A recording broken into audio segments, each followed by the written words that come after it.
আসসালামু আলাইকুম।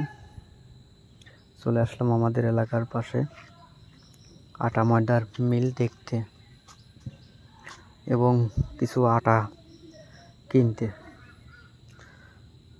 এই জায়গা থেকে প্রথমে গম ঢালে, এই যে অনেক বস্তা বস্তা ভরা গম দুইজন লিভার মেশিনের ভিতর ঢালতেছে।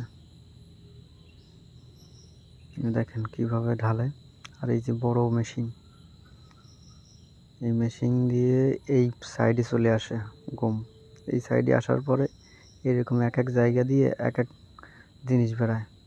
এক সাইড দিয়ে আটা বেরাচ্ছে, এক সাইড দিয়ে ময়দা বেরাচ্ছে, এক সাইড দিয়ে চাল বেরোচ্ছে, এক সাইড দিয়ে মোটা ভুসি, যেটা কি আর কি গমের খোসা, ওইটা বের হচ্ছে। আর এই সাইডে এই যে প্যাকেটিং করতেছে,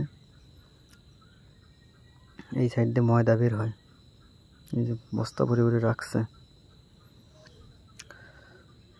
তা আমরা ওই জায়গার থেকে 60 কেজি আটা কিনবো। এই যে আমাদের দোয়ার জন্য আর কি প্যাকেটিংয়ের কাজ চলছে, প্যাকেটিং করতেছে এবং ওজন করে মাপতেছে। এক এক ছোটো এই যে প্যাকেট বস্তায় 10 কেজি করে দিচ্ছে, মানে বড় বস্তার থেকে খুলে ছোট বস্তায় দিচ্ছে যাতে আমাদের নেওয়া সুবিধা হয়। এক এক বস্তায় 10 কেজি করে।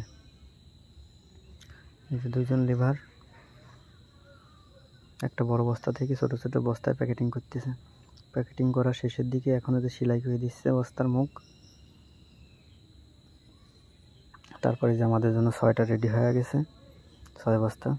এখন এই যে এই জায়গার থেকে লিভার দিয়ে আমরা যে গাড়িতে আইছি ওই গাড়িতে উঠা নেব, উঠা নিয়ে চলে যাবো। এই জায়গার থেকে কিনলে পরে বেশি কম দাম না, বাজারের থেকে ওই অল্প কিছু কমে পাওয়া যায়। মূলত হচ্ছে দেখতে আসছিলাম, তো ভাবলাম কিছু আটা নিয়ে যাই, এই জন্য আর কি এই জায়গার থেকে নেওয়া 60 কেজি আটা। এই যে প্যাকেটিং করে নিয়ে আসলাম, এখন নিয়ে আমরা চলে যাব। ধন্যবাদ সবাইকে, সবাই ভালো থাকবেন।